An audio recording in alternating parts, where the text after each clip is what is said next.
राहुल गांधी की रैली थी parade ground, वहाँ काले झंडे हम दिखाने जा रहे थे जी। उस प्रकरण में हम उसमें गए थे। और अन्य भी कई बार हमारी गिरफ्तारियां हुई हैं, दसियों बार। आंदोलन शिवसेना के टाइम में भी किए हमने, आम आदमी जी। पार्टी के टाइम में भी किए, अभी भी सामाजिक तौर पे जो होता है करते रहते हैं। बहुजन की बात करते हैं, बहुजन मतलब आप कह सकते हैं 80-90% जनता बहुजन में, और उनका काम करने का तरीका अलग था। जिस आक्रामकता से वो बात को उठाते हैं सड़क से लेकर संसद तक, जी। मुझे उनकी ये बात अच्छी लगी, इसलिए मैं उनके साथ जुड़ा रहा हूँ। देखिए, मैं लोकसभा चुनाव 2024 से पहले से जुड़ा हुआ हूँ। जी, ये तो नहीं है, एक सांसद है पूरी पार्टी का ले देकर, वो भी सुप्रीमो, उस पार्टी को प्रमोट कर रहे हैं, क्या है इसके पीछे की वजह? अभी 1-2 चुनाव पहले देखेंगे तो बहुजन समाज पार्टी की कई सीटें हरिद्वार डिस्ट्रिक्ट, बहुत साल नहीं हुए हैं अभी पार्टी को बने, 4-5 साल के आसपास ही हुआ है। जी, नमस्कार, मैं हूं आपके साथ विवेक वर्मा, और स्टूडियो में आज हमारे साथ हैं एक सामाजिक कार्यकर्ता, जिनसे चर्चा करेंगे, एक विषय पर बात करेंगे। पिछले 18 साल से आप उत्तराखंड से लेकर उत्तर प्रदेश की राजनीति में हस्तक्षेप रहा है आपका। कई सामाजिक संगठनों में, राजनीतिक दलों में काम कर चुके हैं। बात करते हैं सुशील सैनी से। सुशील जी, बहुत बहुत स्वागत है आज आपका हमारे शो में। और सुशील जी, जहाँ तक मैं जानता हूँ, लगभग 17-18 साल से मैं आपको देख रहा हूँ। आप पहले शिवसेना में आपने संगठन में काम किया, उसके बाद आम आदमी पार्टी में आपने काम किया, और वर्तमान को बात करें तो वर्तमान में आप किस पार्टी को प्रमोट कर रहे हैं? जी, धन्यवाद विवेक भाई। मैं दरअसल लगभग 2005 से राजनीतिक और सामाजिक रूप से सक्रिय हूँ जी। और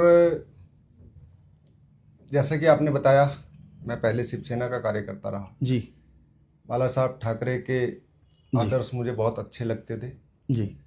और उनका काम करने का तरीका, तो मैं उसमें रहा। उसके बाद मैं 2011 में अन्ना मूवमेंट्स हुआ, मैं उनके साथ जुड़कर अन्ना आंदोलन से, और दिल्ली के जो पूर्व मुख्यमंत्री रहे अरविंद केजरीवाल जी के साथ भी जुड़ा। सुशील जी, इस बीच में एक पीरियड ऐसा भी रहा कि जब आप एक बार जेल गए थे। मैं जेल आम आदमी पार्टी के टाइम में गया हूँ। एक आंदोलन था, अडानी को कांग्रेस सरकार ने कुछ खदानें दी थी जी। तो उसका हम विरोध कर रहे थे जी।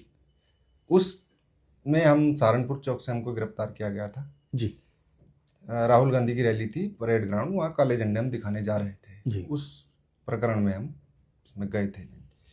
और अन्य भी कई बार हमारी गिरफ्तारियां हुई हैं, दसियों बार। आंदोलन शिवसेना के टाइम में भी किए हमने, आम आदमी पार्टी के टाइम में भी किए, अभी भी सामाजिक तौर पे जो होता है करते रहते हैं। वर्तमान की बात करें तो अभी किस पार्टी को प्रमोट कर रहे हैं आप?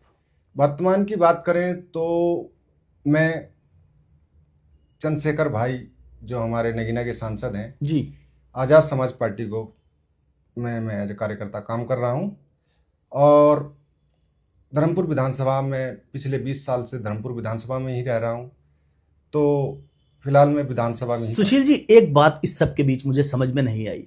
पिछले 20 साल का अनुभव, अन्ना हजारे जैसी महान शख्सियत के साथ आपने काम किया, अरविंद केजरीवाल जैसे धुरंधर दिग्गज राजनीति के जो धुरंधर खिलाड़ी हैं उनके साथ काम किया, और आजाद समाज पार्टी जिसका कोई उत्तराखंड में अस्तित्व नहीं है, एक सांसद है पूरी पार्टी का ले देकर, वो भी सुप्रीमो, उस पार्टी को प्रमोट कर रहे हैं, क्या है इसके पीछे की वजह? देखिए, वो सांसद जो हैं वो कहने को अकेले हैं, लेकिन उनकी भावनाएं, उनका काम करने का तरीका, उनका जो कद है पूरे देश में जी, वो अलग तरीके से बढ़ रहा है जी। और वो बहुजन की बात करते हैं। बहुजन मतलब आप कह सकते हैं 80-90% जनता बहुजन में गिनी जाती है जी, काशीराम साहब के जी। हिसाब से। तो इन सब चीज़ों को देखते हुए समानता की बात करते हैं, इंसानियत की बात करते हैं। उन्हीं सब चीज़ों में हमें यही सब चीज़ें पसंद भी हैं। संवैधानिक तौर पे संविधान से देश चले, लोग ऊंच नीच ना करें, समानता हो, ठीक है। ये सब चीज़ों को। काशीराम जी का आपने जिक्र किया, उस विचारधारा को लेकर मायावती भी आगे चली थी, सुप्रीमो मायावती। उसी तरह से आज के परिप्रेक्ष्य में चंद्रशेखर आजाद को भी सुप्रीमो के तौर पे देखा जा रहा है। क्या उसी लाइन को, उसी लीग को पकड़कर चल रहे हैं चंद्रशेखर? देखिए, दोनों पार्टियां बहुजन के लिए काम करती हैं। उन्होंने बहुत काम किया है, मायावती जी ने, बहन मायावती जी ने, और उनका काम करने का तरीका अलग था। चंद्रशेखर भाई का काम करने का तरीका अलग है जी उन्होंने भी बहुजन मूवमेंट को बढ़ाया, बहुत सारे बहुजनों के महापुरुषों के नाम पे जिले रखे, कॉलेज रखे, ये सब किया, बहुत कुछ किया उन्होंने भी। जी और आज जो चंद्रशेखर भाई कर रहे हैं, जो जिस आक्रामकता से वो बात को उठाते हैं सड़क से लेकर संसद तक, जी मुझे उनकी ये बात अच्छी लगी, इसलिए मैं उनके साथ जुड़ा रहा हूँ। चंद्रशेखर एक वर्ग की बात करते हैं, दलित पिछड़े वर्ग की बात करते हैं। सबको साथ लेकर नहीं चल सकते, सबको साथ चूंकि लेकर चले भी नहीं हैं। और जहां तक आक्रामकता की बात है, आपने आक्रामकता की बात की, तो आक्रामकता युवाओं में उनकी बातों को सुना जाता है, अच्छी फैन फॉलोइंग के रूप में देखा जाता है। सोशल मीडिया पर अपनी बातों को, अपने आक्रामक विचारों को लेकर चर्चाओं में बने रहते हैं चंद्रशेखर। आपको क्या लगता है, उत्तराखंड में अपना कुछ वजूद बना पाएगी आजाद समाज पार्टी? बिल्कुल बना पाएगी। उत्तराखंड, एक्चुअली उत्तराखंड बिल्कुल उनका जो ग्राम है, उनकी जो सिटी है, उनका जो जन्म स्थान है, उसके बहुत करीब है जी उत्तराखंड। कहने को उत्तराखंड नीतिमाणा तक है जी लेकिन जो नीचे का क्षेत्र है उत्तराखंड का, उनमें वहाँ उनकी अच्छी पकड़ है और जी। बहुत से लोग जुड़े हुए हैं। वो संगठन एक अच्छा है, भीम आर्मी अलग से जी संगठन जी जी काम करता है, आजाद समाज पार्टी अलग काम कर रही है, तो बहुत लोगों की समस्याएं सुलझाने जी। का काम करते हैं। संगठन मजबूती से जी। आगे बढ़ सुशील जी, रहा है। कितने समय से जुड़े हुए हैं आप आजाद समाज पार्टी से? देखिए, मैं लोकसभा चुनाव 2024 से पहले से जुड़ा हुआ हूँ, जी क्योंकि मैं भी, मेरा क्षेत्र जो मेरी जन्म स्थान है, जो मेरी वो है, नगीना क्षेत्र में ही पड़ता है। जी तो उस टाइम से ही मेरे कुछ मित्रों ने कहा कि नहीं, बहुत अच्छा काम है और भीम आर्मी और आजाद समाज पार्टी यहाँ पे काम कर रही है, जी तो मैं भी वहाँ जाकर उनके चुनाव में काम किया हूँ जी। और साथियों के साथ भी एक यहाँ से। व्यक्तिगत बात करें तो आपको क्या दायित्व है, क्या जिम्मेदारी है आपकी आजाद समाज पार्टी में? देखिए, व्यक्तिगत बात यह है कि अभी मेरे पास कोई जिम्मेदारी नहीं, मैं एज अ कार्यकर्ता ही पार्टी में काम कर रहा हूँ। और क्योंकि मैं बंद के बहुत पहले से काम कर रहा था, तो अभी मेरी इच्छा भी नहीं थी कि कोई पद लूँ, क्योंकि मैंने पदों पे रह के बहुत कुछ अपनी ज़िंदगी का इधर उधर किया है। क्योंकि ये ऐसा जी। क्षेत्र है सामाजिक और राजनीतिक, इसमें अपना घर फूंक के ही आदमी तमाशा देखता है। अभी जैसा कि आपने बताया, आपके 20 साल का राजनीतिक अनुभव, कई बड़ी दिग्गज पार्टी और बड़े बड़े चेहरों के साथ काम किया। आप कह रहे हैं अभी तक कोई जिम्मेदारी नहीं है। दूसरी तरफ आपका कहना है कि उत्तराखंड में आजाद समाज पार्टी अपनी जगह बनाएगी। ये दोनों बातें मैच नहीं हो रही हैं कहीं से कहीं तक भी। बिल्कुल मैच हो रही है। मैं बताता हूँ आपको, जिम्मेदारी इसलिए नहीं ले रहा हूँ क्योंकि मेरे पास अभी और कुछ जिम्मेदारियाँ सामाजिक संगठनों में हैं। उन सब चीज़ों को निभाते हुए पहले से अगर आदमी काम कब करेगा, अपना काम धंधा भी देखना, सब चीज़ें हैं। बाकी मैं काम अपना फुल समय दे रहा हूँ, अपने भाई जो योगेंद्र चौहान है उनके साथ अपना समय दे रहा हूँ और चीज़ों को मैनेज करने की कोशिश की जा रही है। देखिए, 2027 विधानसभा चुनाव, ज़्यादा समय शेष नहीं, लगभग 12-13 महीने माने जाएं तो बीच में शेष है चुनाव के।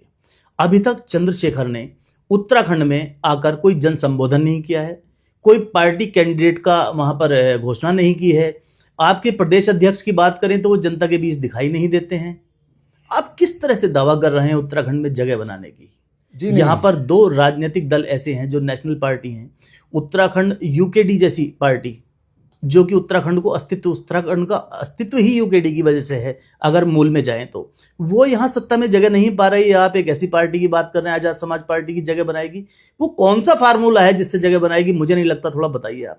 देखिए, फार्मूला बहुत अच्छा है और अभी 1-2 चुनाव पहले देखेंगे तो बहुजन समाज पार्टी की कई सीटें हरिद्वार डिस्ट्रिक्ट में आती थी, 6-7-8 सीटों तक पार्टी गई है और वोट और जिलों में भी बहुत अच्छा वोट आता था।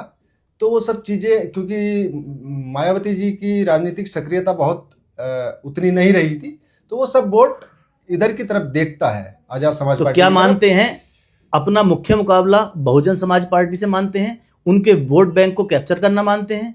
क्या इसी लीग पर काम कर रही है आजाद समाज पार्टी? जी नहीं, आजाद समाज पार्टी अपना काम कर रही है।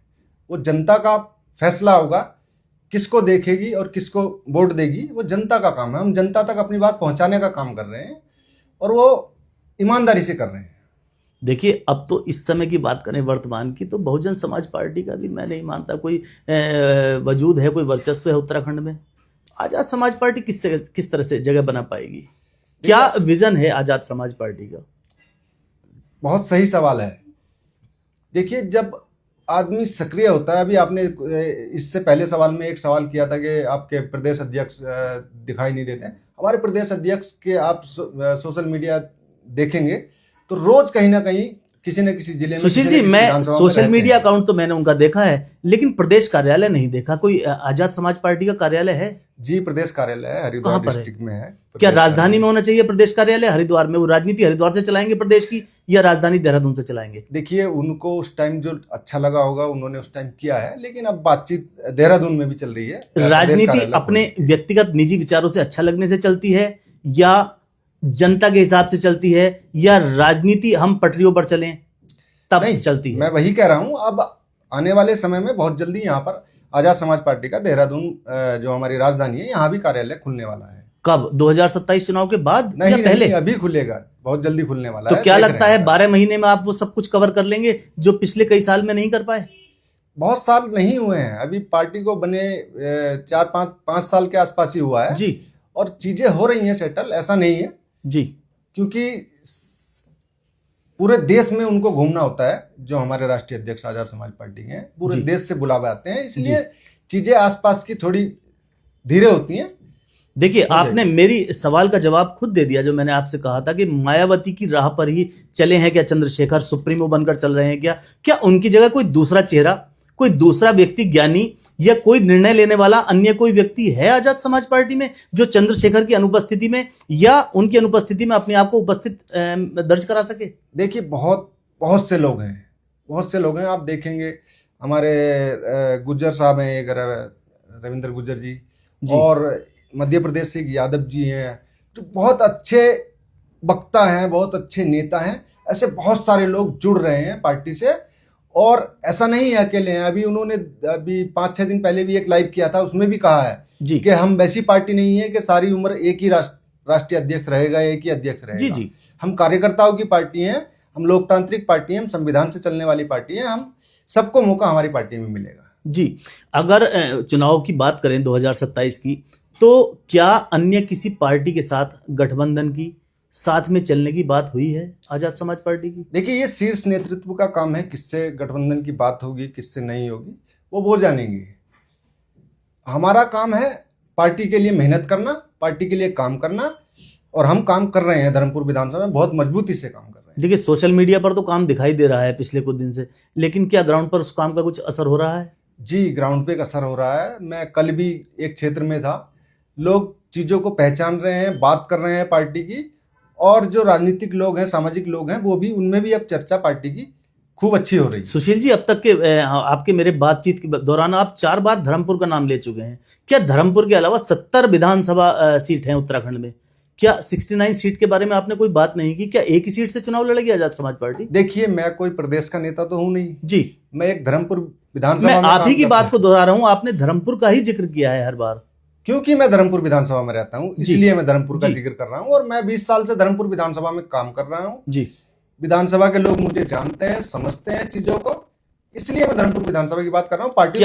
पार्टी के दिशा निर्देश क्या है? कितनी सीटों पर चुनाव लगी आजाद समाज पार्टी? अभी इस बारे में देखिए, शीर्ष नेतृत्व फैसला करेगा। अभी चुनाव आते आते बहुत सारी चीजें होंगी जी, सब चीजें क्लियर हो जाएंगी मीडिया के सामने। जैसा कि आपकी पार्टी के कई लोग हैं, उनके द्वारा बताया गया अक्टूबर से अब तक कई बार कि चंद्रशेखर देहरादून आ रहे हैं, कुछ उनके आने की सूचना, कोई कार्यक्रम, कोई पब्लिक को उन्होंने संबोधित किया है? जी, बहुत जल्द उनका कार्यक्रम होगा। अभी नवंबर में भी हमें तारीख मिल गई थी, लेकिन वो किन्हीं कारणों के चुनाव, बिहार में चुनाव होने की वजह से वो कैंसिल हो गया था। फिर बहुत जल्दी होली के बाद ये कार्यक्रम तय होगा यहाँ पर। देखिए, गठबंधन की बात करें तो किस पार्टी के साथ जा सकते हैं, किसको अपना आप समर्थन दे सकते हैं? देखिए, गठबंधन के बारे में मैंने अभी आपको बताया, गठबंधन के बारे में विचार करना ये शीर्ष नेतृत्व का काम है। राष्ट्रीय कार्यकारिणी है, कोर कमेटी है, और जो भी आपके बड़े पदाधिकारी हैं वो देखेंगे इस बात को। अगर धर्मपुर विधानसभा चुनाव की ही बात करें तो मुख्य प्रतिद्वंदी किसको मानते हैं? हमारी मुख्य प्रतिद्वंदी सत्ताधारी पार्टी है, और जो वहाँ पे विधायक हैं, सत्ता के विधायक हैं, विनोद चमोली जी, उन्हीं से हमारी प्रतिद्वंदिता कल है। मैं धर्मपुर की तरफ गया था तो उधर एक पोस्टर पर लिखा देखा मैंने, मत पड़ना इस चक्कर में, कोई नहीं है टक्कर में। कमल का फूल बना हुआ था, मैं नाम तो नहीं लूंगा उनके नेता का। जी, क्या कहना है? वो अपनी पार्टी का प्रचार कर रहे हैं, करेंगे। हम अपना काम कर रहे हैं, अपनी पार्टी का प्रचार कर रहे हैं, हम भी अपना काम करेंगे। क्या विजन है आजाद समाज पार्टी का? विजन बहुत क्लियर है। लोगों को पिछले 2012 में ये विधानसभा अपने अस्तित्व में आई थी जी। लोगों को आज तक ढंग की सीवर लाइन आज तक इंतजार करना पड़ रहा है। पिछले 7 साल से स्मार्ट सिटी का काम चल रहा है। सबसे स्लो काम धर्मपुर विधानसभा में चल रहा है जी। आज भी आप जाकर देखेंगे तो कमल के फूल आपको गड्ढों में उगते हुए दिख जाएंगे। धर्मपुर विधानसभा क्षेत्र की ही बात करें तो सबसे प्रमुख 5 समस्या बताइए। धर्मपुर विधानसभा में सबसे प्रमुख 5 समस्याओं में आपका कोई अच्छा सरकारी अस्पताल नहीं है। उधर जो इन्होंने छोटे छोटे कहीं 1-2 CSC वगैरह खोले भी हैं, उनमें भी कभी डॉक्टर होता है कभी नहीं होता है। स्वास्थ्य की बहुत बड़ी बुरी स्थिति है। हर चीज के लिए आदमी को दून हॉस्पिटल भागना पड़ता है। शिक्षा की आप बात करेंगे तो मैं आपको दिखाऊंगा, बंजारावाला में देखे मैंने, कई जगह ऐसे स्कूल देखे जो बिल्कुल खस्ता हाल पड़े हैं। एक आध स्कूल को ठीक करा के रंग पुताई करा के काम चला रहे हैं। तो शिक्षा की बहुत बुरी स्थिति है जी। आप देखेंगे पानी, मैंने अभी बीच में आवाज उठाई थी, 15-15 दिन पानी नहीं आता है क्षेत्रों में जी, ऐसी स्थिति है। ठीक है। और आपका नालियां देख लो, सीवर सड़कों पे बह रहा है। आप देखेंगे काली मंदिर के पास, कारगी चौक के पास सड़क पे सीवर बह रहा है। कभी आज तक पिछले 15-20 दिन महीना होने वाला है, आज तक किसी ने आके उसको ठीक नहीं करा। कितनी आबादी है धर्मपुर विधानसभा क्षेत्र की? धर्मपुर विधानसभा क्षेत्र की आबादी तो बहुत है, लेकिन पिछली बार जो वोटर थे वो 2,17,000 समथिंग थे जी। लगभग इतना ही वोट आपके भी रहेगा। कितने वोट आप अपने मानते हैं उसमें से? देखिए, हम कितने वोट मानने से हमारे काम नहीं चलता, वो जनता का काम है। आकलन होता है, आकलन के आधार पर ही तो पार्टी हमारा है। हम इस बार जीतेंगे। आपने कहा था ग्राउंड पर काम कर रहे हैं जी। आकलन हमारा है। हम इस बार आजाद समाज पार्टी हमारी धर्मपुर विधानसभा में जीत दर्ज करेगी और बहुत अच्छे मार्जिन से दी। किन किन जातिगत समीकरण भी आपने लगाए होंगे? किन किन लोगों का वोट आपके पास आ रहा है? देखिए, सबका सर्व समाज का वोट आएगा। SC समाज भी है, OBC समाज भी है, मुस्लिम समाज भी है, जनरल समाज भी है। सबका। जनरल समाज की बात करें तो किस किस को मानते हैं? देखिए, सब हैं हमारे, राजपूत हैं, ब्राह्मण हैं, वैश्य हैं, सब लोगों से बातचीत चल रही है और अच्छी टचिंग में बात। ठीक है, मैं आपकी बात मानता हूं। जिस प्रकार आपकी पार्टी के शीर्ष नेताओं द्वारा भी मनुस्मृति को जलाया गया है, आपको क्या लगता है समर्थ समाज, राजपूत समाज जिसकी बात कर रहे हैं, वो वोट बैंक आपका बनेगा या आपको उस समय वो वाकया याद दिलाएगा? देखिए, चाहे अपर कास्ट हो, चाहे लोअर कास्ट हो, चाहे OBC हो, कोई भी हो, सब में सब तरह के आदमी होते हैं जी। तो ऐसा नहीं है। स्वर्ण समाज में भी इंसानियत पसंद लोग हैं, मानवता पसंद लोग हैं। तो मानवतावादी जो लोग हैं वो हमें सपोर्ट करेंगे, वोट करेंगे, सब अच्छे से जी जी। और दलित OBC की बात करें तो धर्मपुर विधानसभा में कितना वोटर्स है दलित और OBC? दलित और OBC वोट अगर आप बात करेंगे तो 60 से 65% दलित OBC वोट है। उस 60% में से कितना वोट आपके साथ आता है? देखिए, ये समय बताएगा। हम मेहनत कर रहे हैं, लोगों के पास जा रहे हैं, जनता के पास जा रहे हैं, अपना काम कर रहे हैं। चलिए, बहुत सुंदर। सुशील जी, हमारे साथ स्टूडियो में समय देने के लिए आपका बहुत बहुत धन्यवाद। और हम चुनाव पर नजर जमा कर रखेंगे, धर्मपुर विधानसभा भी आएंगे और तब आपके साथ दोबारा रूबरू होंगे और जानेंगे ग्राउंड की स्थिति क्या है। धन्यवाद। जब तक के लिए आप हमारे साथ जुड़े रहें, देखते रहें उदय प्रभात न्यूज।